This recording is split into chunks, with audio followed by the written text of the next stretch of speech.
Everything eats something. A patient said that to me this week and it stuck. Say it with me. Everything eats something. Plants, animals, microbes, even the trillions of tiny tenants living in your gut. If that's true, and it is, then the real question isn't, what should everyone eat? It's, what lets me thrive? Because while everything eats something, not everything thrives on the same thing. Quick favor before we dig in. If you're loving the content, put a heart in the comments and tap like and subscribe. Now let's start with the surprising part. Plants eat. People say, Doc, plants don't eat, they just sit there. Plants are quiet, not passive. Underground, root hairs pull in water and minerals using ion channels tuned for things like potassium, magnesium, and calcium. They take up nitrogen, phosphorus, and sulfur, materials they can't make life without. But here's the plot twist. Plants outsource digestion. The soil is a giant external stomach where microbes break down organic matter into bite-sized ions. Fungi and bacteria do the chewing. Plants do the absorbing. This partnership has a name, mycorrhizae, which is fungi that wrap around or even enter root cells, extending the plant's reach of nutrients like a super root network. In return, the plant pays with sugar it made from sunlight. That's not poetry, that's commerce. Plant gives glucose, fungus gives minerals. Everything eats something. And some plants don't stop at minerals. The Venus flytrap snaps. Pitcher plants dissolve insects in enzyme pools. Sundews roll up their prey like nature's sushi. Even common plants use chemical warfare. Allelopathy, where one plant blocks their nature's access to nutrients and light, leading to suppression of growth of one of the plant species by another due to the release of toxic substances. Plants are beautiful, but they're also strategic. Their chemistry keeps them alive. Now, animals eat with intention. And never ever forget, humans are animals. We move, we hunt, gather, or show up at the grocery store 5 minutes before it closes. Because someone remembered they needed eggs. Different animals, different machinery. Cows ferment fiber in a microbial factory spanning 4 stomach chambers.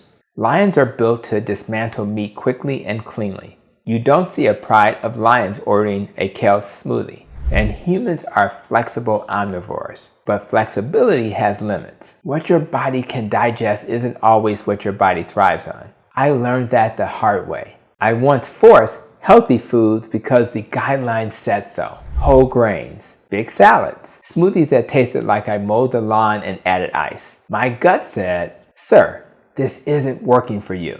When I experimented, less fiber here, more protein and fat there, my symptoms calmed down. That wasn't ideology, that was physiology. My lab was my life. And the result was I feel better. Zoom in further and the plot thickens. Your microbiome eats what you eat. Some bacteria love sugar and ferment it into gases and compounds that bloat and irritate. Others thrive on amino acids or on short-chain fatty acids derived from fat metabolism. Feed different microbes, get different chemicals. Chemicals that talk to your immune system, your brain, and your hunger signals. Ever eat a snack and feel hungry an hour later? That's not moral failure. That's chemistry and microbial politics. Even the plumbing has preferences. The small intestine uses specific transporters. Glucose via sodium glucose co-transporters, fructose via another doorway, amino acids through several. Overload a pathway and you get bloating, cramping, bathroom sprints. Support the pathways you tolerate and the whole system hums. And that gut lining, one cell layer thick and constantly renewing, give it what soothes, not what scrapes. This is where plant chemistry matters. Plants don't have claws, they have compounds, oxalates, lectins, phytates, and more that help them survive. Many people handle them fine. Some of us don't. If spinach lights up your joints or beans punish your abdomen, you're not weak, you're observant. On the flip side, some folks don't do well with dairy or eggs. Others do great. The point is not to pass a purity test. The point is to find a menu that your biology applauds. And before I continue, if this is resonating, pause for a second. hit like and subscribe.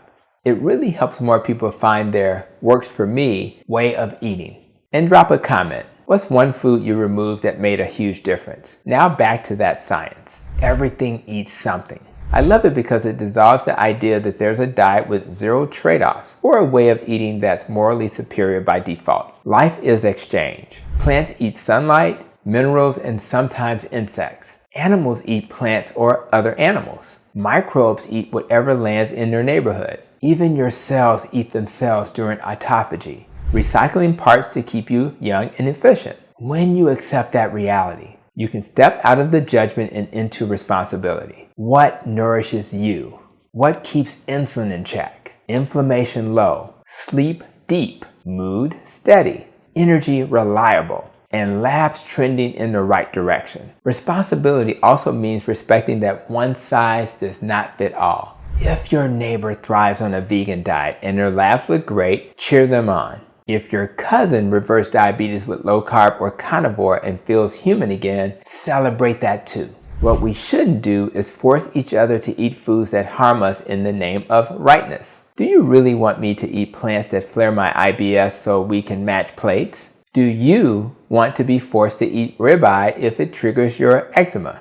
Of course not. We can disagree without being disagreeable. We can honor results over rhetoric. To be crystal clear, I'm not saying plants are bad. I'm saying plants are alive and strategic. Their chemistry can heal or harm depending on your gut, your genetics, your stress, your sleep, your whole nest and rope. If blueberries after dinner feel great, keep them. If broccoli ruins your evening, set it down and walk away. If meat steadies your hunger, normalizes your labs, and calms symptoms like it does for me, you don't owe anyone an apology. Remember, even strict plant-based eaters are still in the soil food web. Microbes pre-digest nutrients that plants absorb. The circle remains a circle no matter where you stand. A word about joy. Food is culture, memory, faith, family. If your grandmother's greens or your auntie's stew hold your heart, let's honor that without sacrificing your health. Maybe use a better oil. Maybe enjoy a smaller portion. Maybe keep it as a special tradition instead of a daily default. Health shouldn't erase joy. It should make more room for it.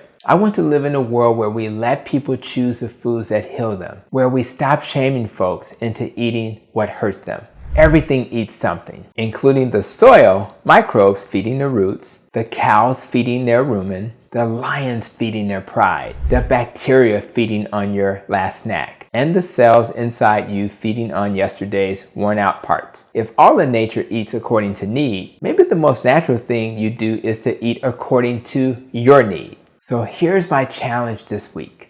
Identify one food you've been forcing that constantly makes you feel worse: bloating, fogginess, cravings, joint aches, and set it down for 2 weeks. Replace it with a nutrient-dense option you tolerate: eggs, steak, salmon, sardines, lamb, or a simple plant you know your gut likes. Watch your body's response.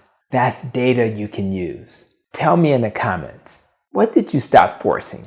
And what food, plant, or animal makes you feel truly nourished? Your story will help someone else take their next step. And if you're new here, I'm Dr. Tony Hampton, family physician and obesity medicine specialist focused on root causes. We do science, we do stories, and we do it with respect. Hit like if this served you, subscribe for more, and check the description and playlist for videos on insulin resistance, gut health, and practical low carb and carnivore strategies. Everything eats something. My advice: choose the things that help you live.